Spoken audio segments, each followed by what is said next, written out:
In this video, I'm going to quickly show you how to fix Canva not launching on your Windows 11 device. So the first thing we're going to try is launching Canva in a browser. This is to determine if their servers are down or not. Another way of verifying if the servers are up is by searching status.canva.com.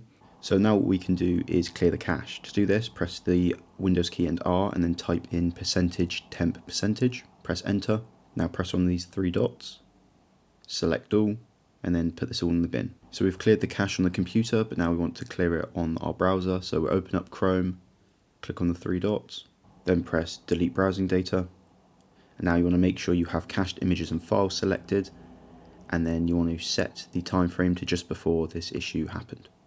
Then press delete data. If it's still not working, then I suggest turning off any VPNs that you have on. So to do this, go into your settings, go to network and internet, press on VPN, and all your active VPNs will be in this menu here.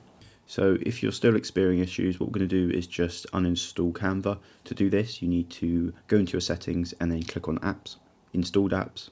Now search for Canva, press the three dots and press uninstall. Now you need to reinstall it on the internet.